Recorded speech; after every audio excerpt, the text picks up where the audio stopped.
So then we want to ask you, why do you define yourself through lackful terms when you've become all of this? Well, it's because you've trained yourself to look through physical eyes.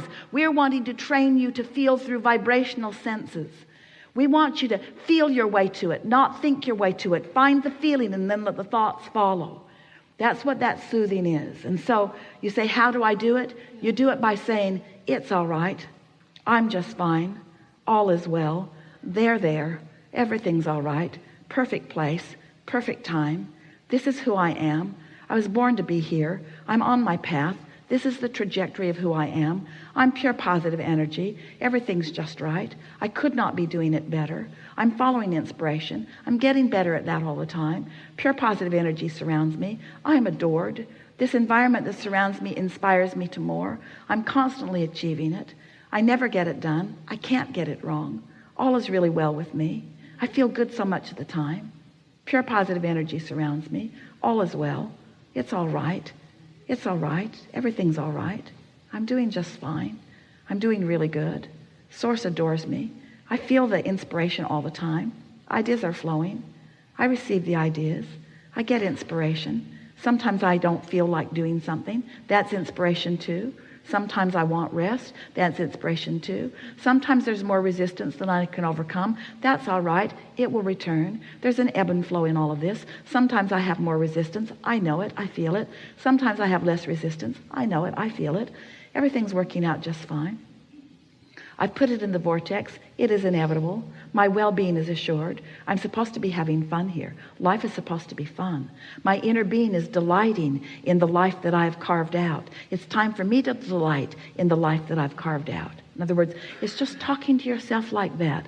No specific terms, just general terms. We want to ask all of you, do you create your own reality? Yes. Is this a vibrational universe? Yes. Are you singular here in your physical body? Are you more? Are your emotions an indication of the blend of the perspectives of you? That's the thing that you got to get your head around. You have a source energy perspective that you've got to blend with if you are to be happy. Oh, we can't say it more clear. You have a source energy perspective of everything, and especially a perspective of you that you have got to, in your now, blend with if you are to be happy. Yeah. You cannot look at yourself in bogus ways and be happy. You cannot argue for your limitations and be happy. Yeah. You cannot beat up on yourself about what you should have done or even what you should be doing right now and be happy. Yeah. You've got to make peace with yourself. You've got to make it all right where you are. It has to be all right that you don't make your bed, and it has to be all right that you lay there all day if you feel like it. It has to be all right. You have to stop letting other humans who need you to do conditional things so that they can be conditionally happy guide you away from what true love is, you see. Yes.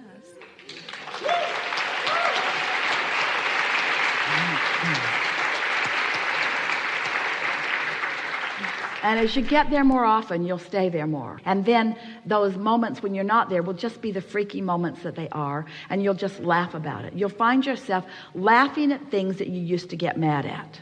They'll just be funny. They'll just be funny. That you'll laugh at things that used to irritate you because your energy will just keep shifting and shifting and shifting. Your source, your inner being, never takes eyes or attention from you. Now, that could make you feel a little on the spot.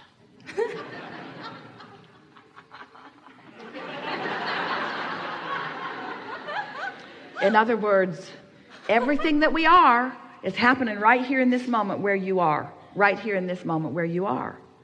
And so we want you to sort of get used to the importance that you are. Through what you are, we're perceiving life. And you can't mess it up for us.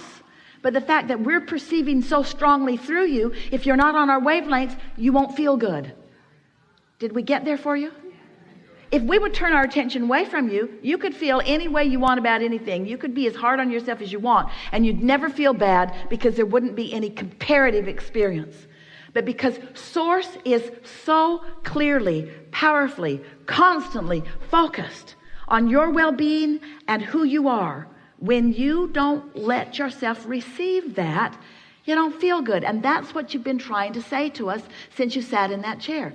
Every Yes. word that you said, that's what you were talking about. Yes. Yeah. So what do? You say, chill out. Chill out. Be easier. Have more fun. Try to feel about yourself like we do. When you don't get out of bed, we don't care. We don't care. We're not saying, oh, she didn't get out of bed again. She didn't get out of bed again. We had such high hopes for her. We had such high hopes for her, and there she is, not living up to her potential. How much potential can she possibly live up to if she doesn't get out of bed? Don't you feel like letting yourself off the hook? Yeah. Don't you feel like letting everybody else off the hook? Yeah. Don't you feel like just looking for love in the right places for a while? Yeah. Not being so conditional in everything that you're doing? And just, you came for fun. When you're really good at something, and you are, wouldn't you want to be born in an environment where you could be really good at it? Look at the resources that surround you. Don't you want to let them formulate to please you? And that's what happened to Esther with this castle. Yeah. That's what happened. She's standing in the middle of it, looking at its magnificence and saying to herself, "Ooh, I must have done something right." Ooh. She's having deja vu all day, every day, as she realizes how many things have been in her vortex that are culminating in this physical manifestation. So now, be careful as we present this to you, because Esther wasn't looking. It found her. It found her. The path found her. That's a key for you. When you're looking so hard to get on your path, you're putting up resistance that keeps you from finding it. If you can take this worthiness that we accomplished here together, you were feeling it. You were feeling it. And you can accept that that's your point of attraction, and that your path is coming to you, and that your singular work is to keep from putting the resistance up, which means whenever you feel a little resistance going up, soothe it as best you can. If thoughts come to you like, I should be doing different, say right out loud to yourself, I'm doing just fine. If someone else says you should be different than you are, say right out loud, I'm doing just fine. I'm on my path. My path is coming to me. Everything's unfolding perfectly for me. You see, these things we know about you. We know the contrast that you've been sifting, and we know what you put in your vortex. But even more than that, we know who you were coming in. We also know the tendencies you have of setting up resistance for yourself. And every word that we've been speaking from the moment that Esther would allow us to speak has been to help you release or reduce the resistance that is the only thing that is keeping you from the moment in time that feels the way the moment in time is supposed to feel to you, the way the moment in time does feel to the source within you. We've got an opinion about how you're supposed to feel, and we feel that way. It's time for you to feel your way to the way we feel about the things you're doing in every moment. You get that? Yeah. So when you're talking to your kids, we're talking to your kids. We feel love for your children. We feel love for you as you're interacting with your children. The question is, are you conveying the love that we feel for your children, or are you out of whack in some way? You can tell by the way you feel. When you're shouting at your children, don't you know I love you? You're not loving them. You're crossways of that. We think you have it. Do you think you have it? So much has happened. We're in such a good place. Let's not mess it up. Let's take the momentum that we've already established, and let's hold that place of knowing that all is well, and acknowledge that you're an extension of source energy, and you are here with great purpose, and that purpose is joyful beingness. That purpose is discovering a way to let the natural resources of well-being flow to you through the details of your preferences. Did you hear that? The resources of well-being flow to you through the details of your important preferences. You've been sifting and living and identifying your important preferences, and not one of your preferences has gone unnoticed or untended to. Who you are and what you want in detail beyond our ability to find verbal description exists in your vortex, in your vibrational reality. And now it's your work to create somehow, you're going to have to figure it out, a vibrational atmosphere, a mood. You are the creator of the mood that allows you the realization of the unfolding of all of these preferences.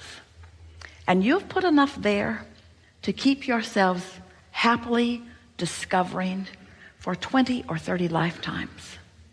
It's such an abundance of magnificent detail that you have defined and that you still continue to define. If you can stop comparing yourself to others and no longer feel a need to defend your position or to justify it or to rationalize it, to be righter than this person. The other day, someone delivered the most beautiful bouquet of flowers to Esther at her new house. And someone was there with her when they came. And the flowers were so big and so heavy. It was hard to get them to the place she wanted them to be, but she managed it. And, oh, they're so pretty. And then she clinked on the vase and she said to this person, "Yeah, that's a glass vase." And the person said, "No, it isn't, it's plastic." So Esther took her ring, clinked it. "No, it's glass. It's glass." "No, it's not, it's plastic."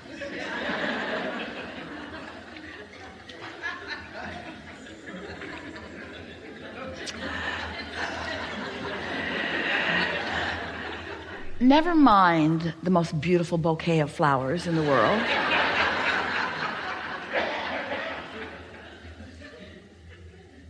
This vase is glass.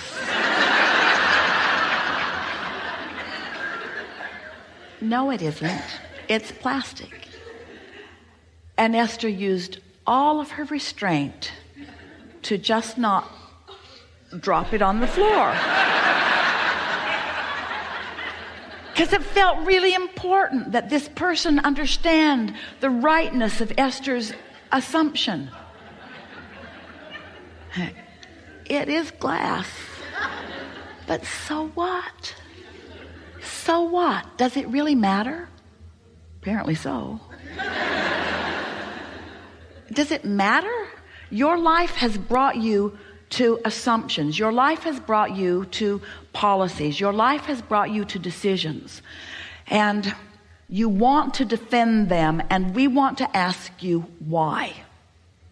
Why do you need to defend your positions when there's only one truth that you need to remember, and that is you are blessed beyond verbal description, and source energy is flowing to you constantly, and everything that you have ever wanted is available to you.